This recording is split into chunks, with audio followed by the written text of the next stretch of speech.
my pleasure to welcome you here to the Clark Howard Show, where our mission is to serve you and empower you so you make better financial decisions in your life.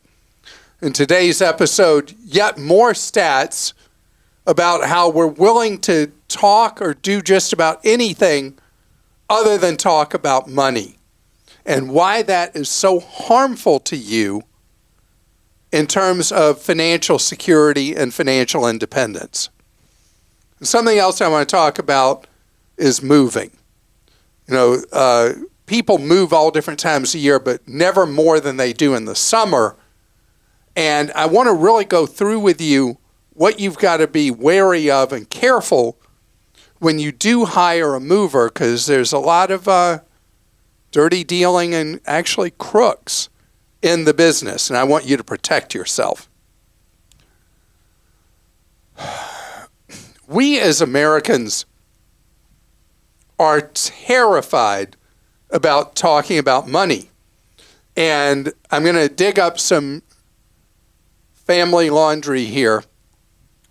I did a terrible thing. I really upset my in-laws when I talked about, in one of the books I wrote years ago, I talked about how when my wife was growing up, that she and her brothers never, ever, ever heard anything about money in the household they grew up in. And I hurt my mother-in-law and father-in-law's feelings talking about that. But the reality is they shouldn't have hurt feelings about that, because that's the truth in most families. Money is never discussed. People that are living together without benefit of marriage never talk about money with each other. Couples that are married almost never talk about money with each other. And families never talk about it with their kids. And so how are you supposed to learn? And when you're a couple, how are you supposed to figure out if your goals are the same as the person you're with? How are they supposed to know what you're about and all the rest? There was, and I could use any survey at all, but the latest one I saw was from Empower, a big 401k administrator, found that roughly, in round numbers, 2/3 of people never, ever, ever have a discussion with their significant other about money. Never. It's just this big mystery. Something not discussed. Bad idea. Bad idea. Because what you don't know about each other will hurt your relationship. But one thing, never discuss money when you're mad at the other about something they bought, a bill that shows up in the mail, anything like that. This is never a discussion to have as a flashpoint. It's a discussion to have as not a talk. It's an ongoing conversation. This isn't about being obsessed with money. It's about talking about things more neutral. You start with something like, hey, have you ever thought about when you really would love to retire? You may remember I talked about this several months ago when I did a TV special, a series on the question of retirement. And so I was standing on a street corner, and I just asked people randomly as they went by. I'd ask them financial questions, and one of them I asked was, what age do you want to retire? And people would say, oh, well, my goal is to retire by age whatever. And it's a great starting point, because people smile when they talk about that, and they're like, yeah, I want to bag work when I'm 50. I want to bag work when I'm whatever. It's a really useful starting point in a couple, and it starts the conversation when somebody says, yeah, I don't want to work past age whatever. And then you say, gosh, I was thinking I might work to blah, blah, blah. And then you start talking about that, opens the table to talk about how you hope to get there, how you hope to save that money to get there. And by the way, it's not buying a lottery ticket. That's not what's going to get it done. It is an ongoing conversation that you just have to have the conversation starter. And that if one of you is not open to talking about money and the other is craving to talk about it, then the one who is has to be not a nag, but has to be the conversation starter. And remember, always from neutral or fun kind of aspirational things. And then you start talking about the fundamentals, like how do you plan to save money? How do you invest? And you find out if your goals are even the same. Often people will assume that the person they love has the same life goals and the same financial goals as they do. And when you just assume that, there will come a blow up. And unfortunately, from that blow up can come something that poisons a marriage or a relationship. That's why I want you to have these conversations. I want you to talk about it, because in most couples, it's the topic never discussed, with, unfortunately, negative consequences. And you can learn from each other and benefit each other, but never guilt each other. Guilt is another poison in a relationship. When people use guilt as a way to try to gain leverage in a relationship, it's not good. We've seen it, haven't we? We've all seen that, right? All right. Well, that you don't want to comment. No, I mean we've seen everything. You know, you never know what's actually going on in anyone's relationship. Linda in New Hampshire says, we have a dilemma that I was hoping you could help with. My father passed away over 15 years ago. My sister is his executor. We found out that he had a life insurance policy with my mother as the beneficiary. Unfortunately, she predeceased him.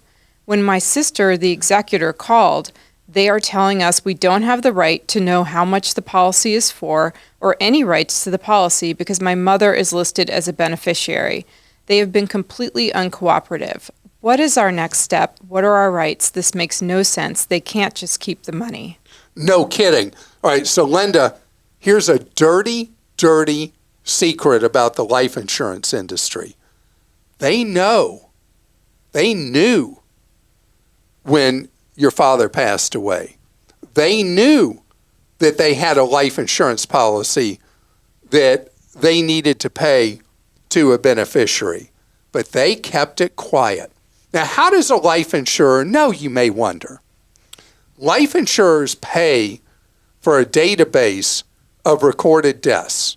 And they do this because there are lots of things life insurers do that involve what are known as living benefits, where they're paying to somebody for as long as they live. So they want to know when somebody's died. Several life insurers have been fined in recent years that even though the databases they're subscribing to tell them when people who have not just living benefits, but also they know when somebody's died who has a life insurance policy, what's known as a death benefit, there are unethical, dishonest, crooked insurers that keep their lips zipped and hold on to the money that is rightfully due to the beneficiary, or in this case, the beneficiary has sadly also passed away. They're still playing hardball. First thing you do, Linda lives in what state? Linda's in New Hampshire. Life insurance is regulated by each individual state. New Hampshire will have a Department of Insurance. You file a consumer complaint with the New Hampshire Department of Insurance. It'll either be with a phone call or an online form. You file a complaint, the executor does, against this insurer. The insurer will now have to answer to the insurance department of the state of New Hampshire.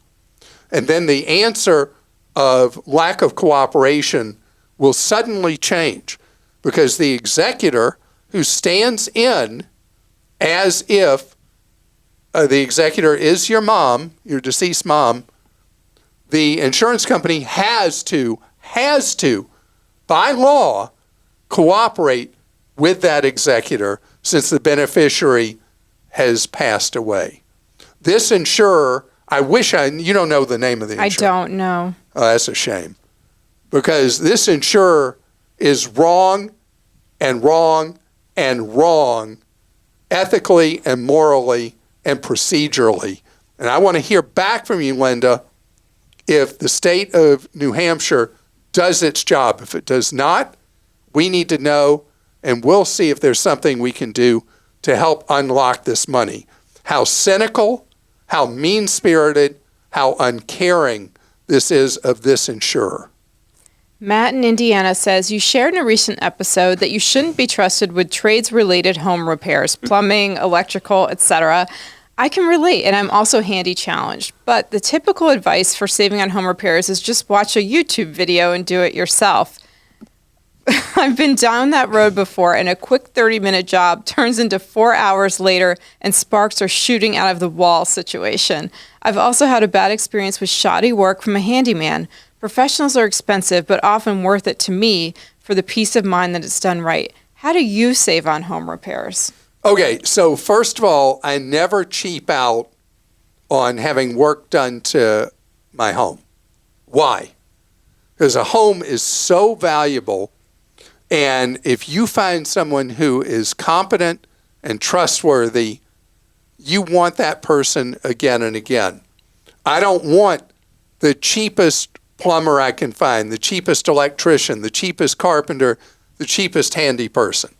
I want somebody who I know is going to earn their money and how they do the work and the honesty that they have. I'll give an example. I was talking to somebody who, right when they came out of training to be a heating and air conditioning contractor or employee, was talking about how the company that hired him right out of the trade school, he hated working for them because they were always trying to push him to sell people things they didn't need. That's the problem, because when the contractor has superior knowledge to you, you're in a weakened position. So my thing all through the years is through trial and error, you find someone you can trust, and that's who you have that relationship with in a specific skilled area like HVAC or plumbing or something like that, or with a handy person or with a home improvement contractor. You want to develop that relationship, and that's your go-to when you have a problem. It's no different than what I say about auto mechanics, that the time to find a reliable mechanic is not when your car is broken down by the side of the road. That's a relationship you want to build and have over the years. Same thing with your home. Jillian in Florida says, I have a small business where I offer local pickup at my home. I do not share my home address on my website, rather a P.O. box that I have used for years. After I purchase, I share pickup information. My P.O. box is getting very expensive, so I'm thinking of canceling it and just having all of my business mail, which is not much, shipped to my home. But with my website, I need to put in a real address for the local pickup option. I was looking into a virtual mailbox in my zip code. Are you familiar with these? And can you think of any other solutions? I rarely use the P.O. box, and it's becoming a large expense. Yeah, okay. So virtual mailboxes have been around for a good while, and they were a real fan favorite of crooks, con artists, things like that. But there's a procedure the Postal Service uses now, try to make sure that the private operator you're using is not setting up an account for someone who would not be on the up and up. I don't know exactly how well that vetting works, but these companies, of which there are many, they have different levels of service depending on what you want. The cheapest level, and I know many people use this, like people who travel a huge amount, don't have a permanent fixed address, they have all their mail sent to one of these virtual places, and they scan in your mail when it comes in and send it to you. You want to make sure that they have proper insurance, that if they had an employee who was dishonest opening and scanning your mail, that they're the ones that have to stand behind it. But this is a viable alternative for you, particularly because you may not want to disclose your home address in information where somebody looks up who is that what it's called? Mm-hmm. Where you can see the address for a website. Or just on your website, you're supposed to also have your mailing address. Your physical address at the bottom. And a virtual address service would be a way to deal with that as well. So that is a good thought as an alternative to having the post office box. Coming up next, we're going to talk about a different kind of move. And that's moving your stuff. Wow. This is an area that is rife with fraud, customer service problems, and dishonesty. We need to talk about what you've got to be aware of and protect yourself from. Influencers. They are so powerful in the marketplace now. Somebody you follow on TikTok or Instagram or any social media develops an intensely loyal following, and then the money they make is, as an influencer, getting paid by companies to tout their stuff. And there's even formulas now that advertising departments, marketing departments at companies use to figure out what is the value of this influencer or that one or the other one. And it's so formulaic, they know they're worth this much for this mention and this much for that mention. This person's worth this much less and this other person costs that much more, because companies are finding that influencers in many cases may be more effective at getting people to buy something from a company than traditional advertising because of that human connection that happens.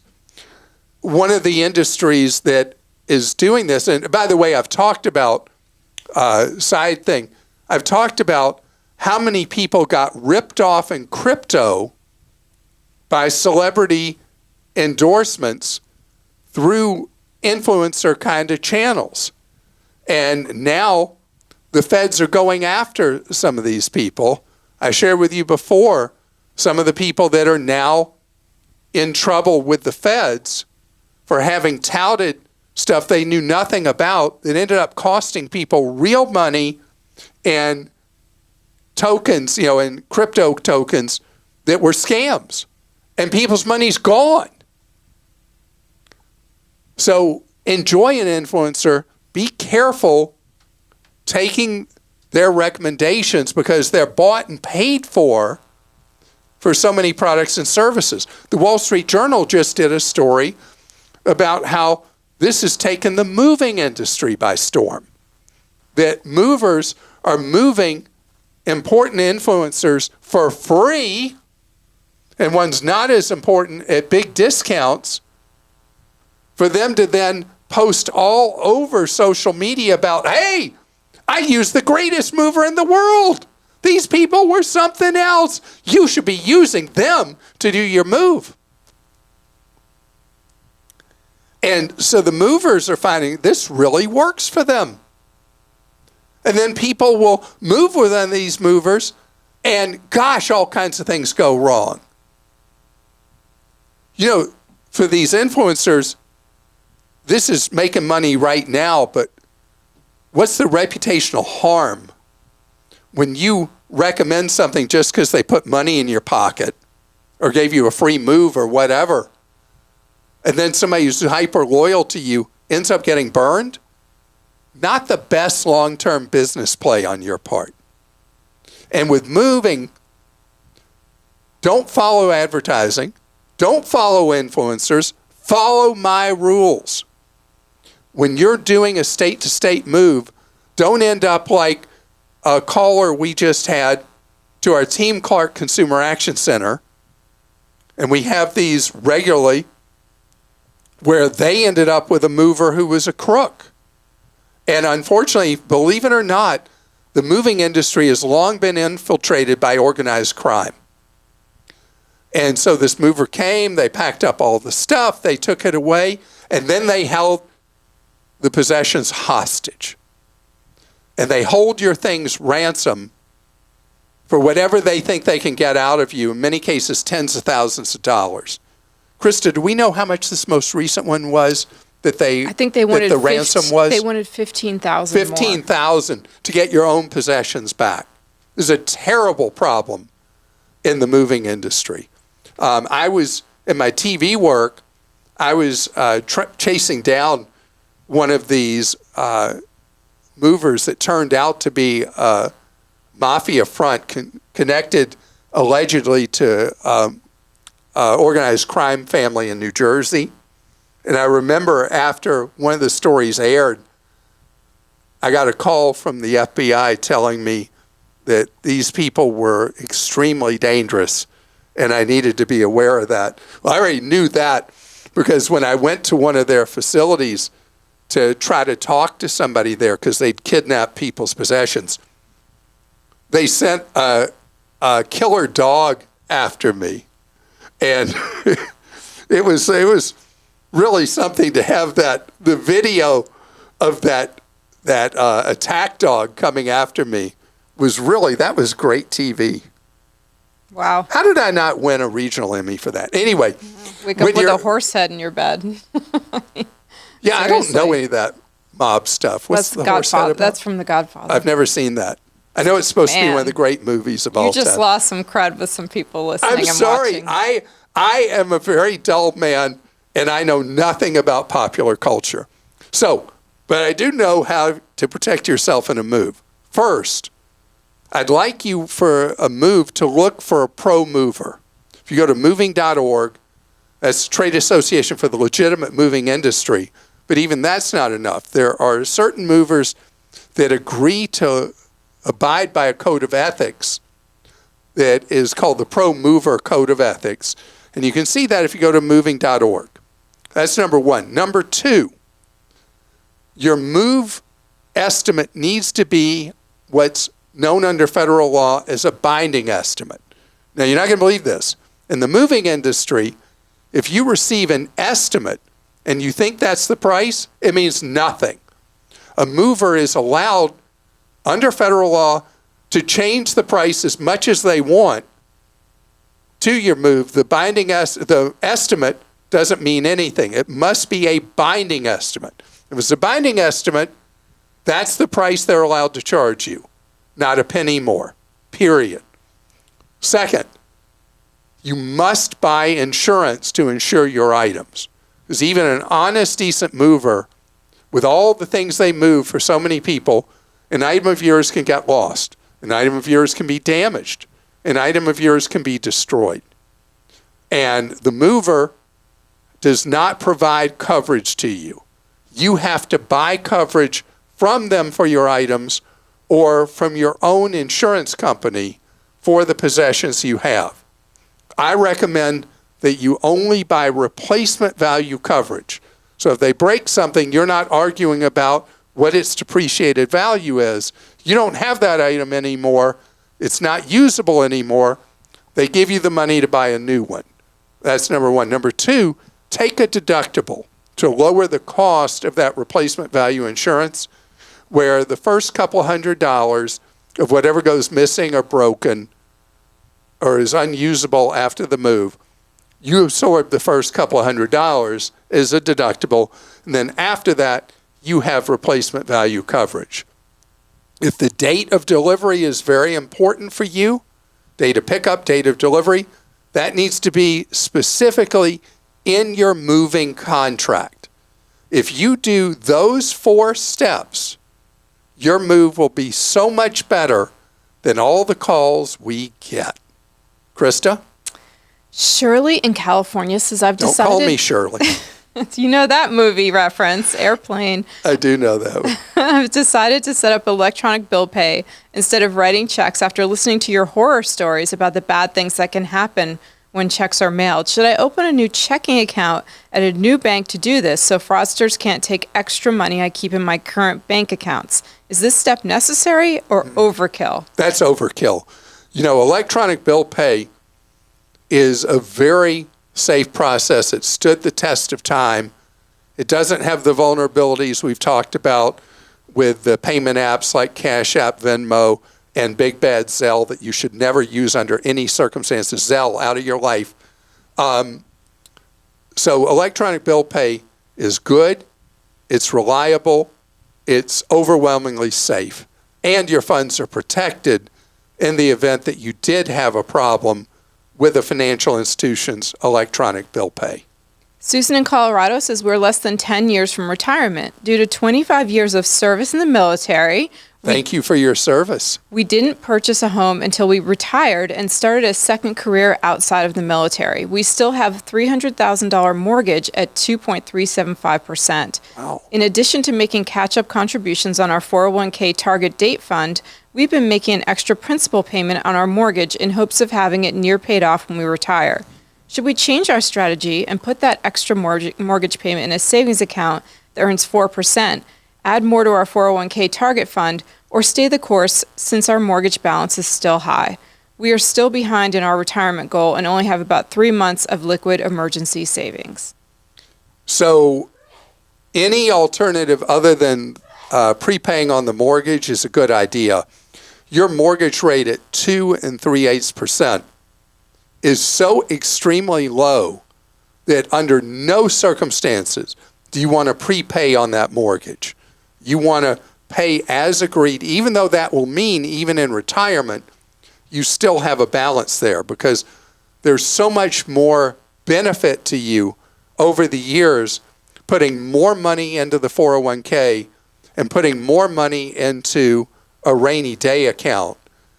The mortgage, even though it's great to have a home paid off when you are fully retired, in this case, it would be an inefficient strategy for you to continue to prepay on the mortgage and instead just pay that 2 3/8% as agreed because you can't get money like that anymore and you may not ever be able to get money like that again.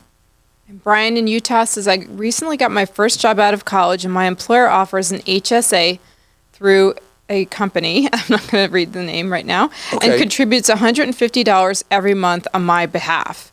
However, there is a 0.03% fee every month if I choose to invest the money. I would like to max out my HSA and treat it like a second Roth IRA. However, I don't like the idea of a monthly investment fee. I'm thinking about opening another HSA at Fidelity that I'll contribute my own money to. Do you think this is the best option, or is there something I don't know? So Brian just got out of college, and you already are fully aware of a health savings account, an HSA. Phenomenal. You're already putting money in a Roth. Man, you had some great teaching growing up. This is fantastic, and you've absorbed the lessons because doing this right out of college means down the road you're going to have tremendous independence in your life and financial security. I am so proud of you and so impressed. I'm also so impressed that you realized that a lot of employers don't know how to pick an HSA company for the HSA money that employees are putting aside or the employer is putting aside for them. You have an employer who's doing so right by you, giving you money to put in an HSA, and then harming themselves as an owner of the business and harming the employees by being with a rip-off HSA provider. So having money in Fidelity's HSA is a much better choice because the money that you're investing for the long term, it's pre-tax dollars going in, the money grows tax-free, you spend it later in life tax-free. The HSA actually is the one thing that's better than a Roth IRA. And I'm the man from Roth.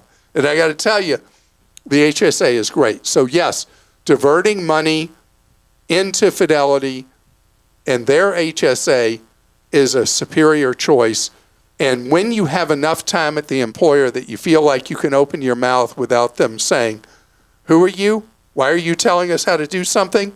When that time comes, making them aware about how much better having the employees' HSAs at Fidelity is than whatever crummy company that the employer has ended up at, just because they don't know. They didn't do it to hurt you. They just don't know any better about all these rip-off HSA plan providers. What about the $1,800 a month that the employer is contributing? $1,800 a year? A year, sorry. So there are provisions where you can move money from an existing bad HSA plan into a good one. If you talk with a specialist at Fidelity in their HSA department, they will help you with being able to move the money you're allowed to move, and you invest it at Fidelity at a fraction of the cost that it would be through one of these really not very good HSA plan companies. You know, if you think about the College 529 savings plans, when those first came along, the plans were very expensive and not very good. And then over time, the plans became better and better and better. And our 529 plan guide shows that plans are fantastic now, one after another after another. For some reason, that same thing has not happened over the years with HSAs. Most of the HSA administrators continue to be high-fee, high-cost providers with very poor return on people's money. And Fidelity's kind of a lone ranger out there providing fantastic HSAs. So I wish that the HSA thing had followed other investing kind of cycles to better and better costs. So far, not happening. I want to tell you, I want to thank you very much for joining us today. I want you to remember that we serve you around the clock every day of the year at clarkdeals.com and at clark.com. And then for over 30 years, we provided one-on-one free advice, information, and guidance at our Team Clark Consumer Action Center. Been serving you since February of 1993. Available 30 hours each week for one-on-one free advice. Monday through Friday, 10 in the morning Eastern Time till 4 in the afternoon Eastern Time. If you want that free one-on-one advice, give them a call at 636-49-CLARK.